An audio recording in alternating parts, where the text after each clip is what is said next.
Во однос на прашањата кои што беа отворени во изминатиот период, доминантно од опозицијата, ние како партија и јас како председател на Социјалдемократскиот сојуз и председател на владата веќе дадовме став дека во моментов државата се соочува со неколку големи предизвици. Тоа е прво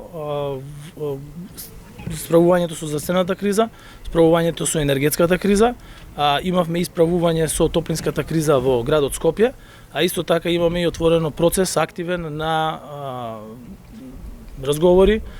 со нашиот сосед, со Република Бугарија, а со цел одржување на прва меѓувладина конференција на Република Северна Македонија со Европската унија. Оттаму сметаме дека оние прашања кои што не се во однос на во насока на справување со најголемите предизвици само представуваат дефокусирање од оние проблеми кои што се најважни да се решат за нашите граѓани. Во однос на конкретното прашање за пржинската влада, самото барање на опозицијата за укинување на пржинската влада потврдува дека во државата имаме демократски амбиент кој што го немало во времето кога е воведена таа пржинска влада, што значи дека во тоа време имавме една заробена држава каде што администрацијата и државниот апарат беа користени во партиски изборни цели, медиумите не беа оставени слободно да ја извршуваат својата работа, а денеска сите медиуми им се достапни на сите политички репрезенти, било да се од позицијата, било да се од опозицијата, и тоа само потврдува за тоа дека Социјалдемократскиот сојуз и владата и неговите коалициони партнери ги имаат вратено демократските принципи на владење. Со оглед на тоа што пржинската влада е договорена меѓу 4 најголеми партии, тоа значи дека и начинот на нејзиното укинување треба да се направи на истиот начин, а не со еднострано барање од една политичка партија. При тоа, имајќи во предвид дека и имаше изјава од страна на коалиционен партнер на ВМРО ДПМНЕ, односно Алијанса, дека тие имаат друг поглед на тоа прашање. Од таа причина треба работни групи да седнат и да договорат решение, кое што решение нормално ќе биде дел од закон за влада и кое што ќе важи за изборите 2024 година. Што очекувате од средбата меѓу двете министерства за надворешни работи во текот на оваа седмица, во врска со политичките прашања за односот Бугарија-Македонија? Во однос на разговорите со Бугарија ние отворивме еден нов процес на разговори. Тој процес се темели на прашања кои што се однесуваат на реални теми кои што ги практично афектираат сите граѓани и сите општествени процеси во двете држави. И за таа цел после двете средби кои што ги имавме со бугарскиот премиер и после заедничката владина седница во Софија, беа договорени работни групи во областа на економијата, инфраструктурата, образованието и културата, европските интеграции. Нормално историската комисија продолжи да работи и тогаш кажавме дека Министерствата за надворешни работи ќе продолжат да работат на изнаоѓање на решенија за политичките прашања кои што се отворени помеѓу двете држави. Јас очекувам тие да работат на професионален начин, врз основа на стандардите на меѓународните односи, од страна на професионалци, како што ние ги имаме во Министерството за надворешни работи, истото се однесува и на нивните колеги од Република Бугарија, и разговорите да бидат водени во духот на европските вредности, со почитување на двете држави и со почитување нормално на достоинството на граѓаните и на Република Северна Македонија и на Република Бугарија. Кога ќе имаат резултати во однос на нивните разговори, кои што ќе бидат на ниво да може да се смета дека се прифатливи,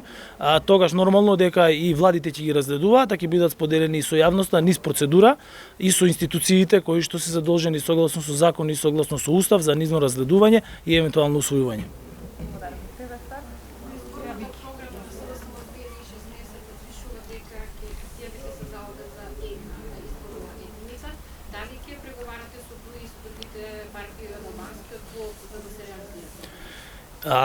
Прашањето за една изборна единица е дел од изборниот законник. Во државата изборниот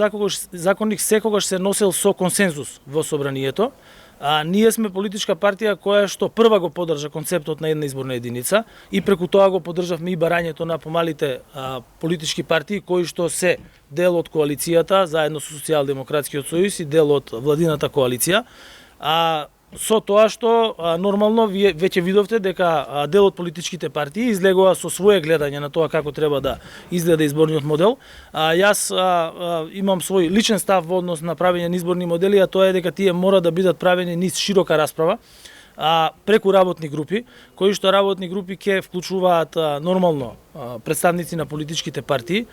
но и ресорните министерства задолжени за изготвување на изборниот закон, кои што ќе вклучат и експерти во таа расправа, нормално и експерти на ОПСЕ и ОДИХР, кои што треба да ги дадат своите забелешки, а со цел да дојдеме до изборен законник, кој што на најдобар начин ќе ги отсликува прво заложбите на политичките партии во државата, барањата на граѓаните и кои што ќе можат да гарантираат прво фер изборен надпревар и резултати кои што на најдобар начин ќе ги отсликаат и програмите на политичките партии и секако гласот на секој еден граѓанин во државата. Што значи дека пред нас имаме доволно време до изборите во 2024 година да се формираат работни групи кои што ќе работат на ова решение во однос на тоа каков изборен законник имаме за следните парламентарни избори во 2024 година. Господин премиер, дали ќе одговорите на барањето на оризопроизводителите да присуствувате утре на нивниот најавен протест во Одлешево? Това е првото прашање. И второто прашање е ваш коментар за предлогот на Сдруженијето на граѓани Гласен текстилец во трипартитниот договор за минимална плата да бидат инволвирани и економски експерти. Значи, во однос на оризопроизводителите, ние имаме за секој ресор министерство во рамки на владата, така да министерот за земјоделие со својот тим нормално и со сиот капацитет со кој што располага Министерството за земјоделие, ќе ги сослуша, ќе ги погледне барањата на оризопроизводителите и согласно со програмите кои што располага државата, согласно со буџетските средства и согласно со плановите, јас се надевам дека ќе изнадат решение кое што ќе биде на обостран интерес. Во однос на барањето на Гласен текстилец, прво минималната плата е нешто што го има како програмска определба Социјалдемократскиот сојуз. Да не заборавиме дека минималната плата од 9.000 на 15.000 денари беше зголемена токму од страна на влада на Социјалдемократскиот сојуз. Исто така јас во моето експозе при изборот на новата влада кажав дека една од заложбите ќе биде зголемување на минималната плата. Веќе се одржаат два состанока на економско-социјалниот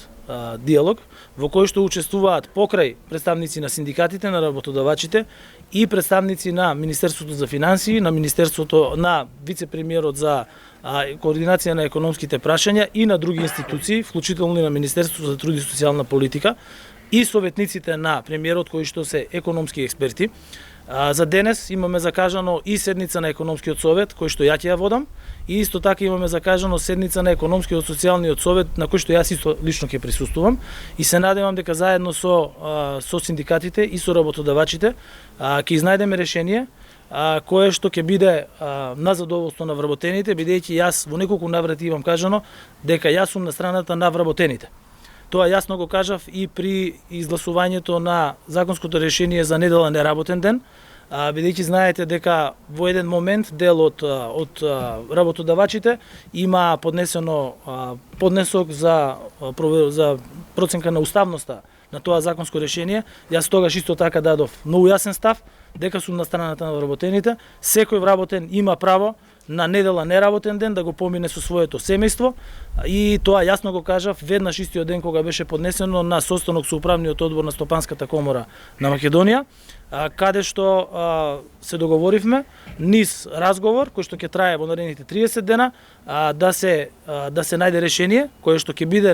секако на бенефит на работниците и тој поднесок да биде повлечен од Уставниот суд. Ние денес имаме 92% од вработените кои што недела име неработен ден. Ви благодарам.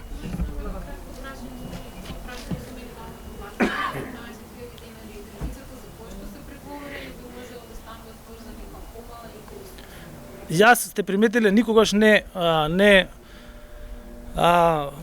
соопштувам бројки кои што не се базираат на анализа,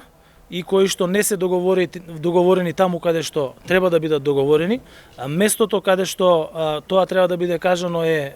економско-социјалниот совет, и таму и треба практично да биде договорено и да биде прифатено од социјалните партнери, бидејќи во тој економско-социјален диалог имаме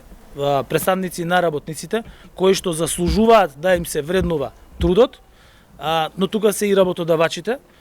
кои што исто така треба да се слушне, бидејќи минималната плата секогаш е поврзана и со зголемувањето на продуктивноста на трудот. Тоа зголемување на продуктивноста на трудот како што се однесува на поголемо вложување на работниците, исто така се однесува и на поголем напор на менаџерите на компаниите и на нивната способност да воведат нови методи на работа, но и да воведат нови автоматизирани процеси кои што ќе ја зголемат продуктивноста на трудот, што впрочем можевме да го видиме и овде во оваа фабрика, бидејќи тука примањата на работниците се над минималната плата која што ја има во моментов и над минималната плата за која што се разговара во јавноста и која што е поставена како некое ниво за кое што веќе се разговара. Лично ако ме прашате, јас сметам дека платите треба постојано да раснат, меѓутоа тие треба да раснат прво низ овој диалог, но и со усовршувањето на работните процеси и усовршувањето на оперативните и на технолошките процеси во компаниите во нашата држава. Ви благодариме. Само што прашање, како владата дојде до решение во законот за клевета и навреда да се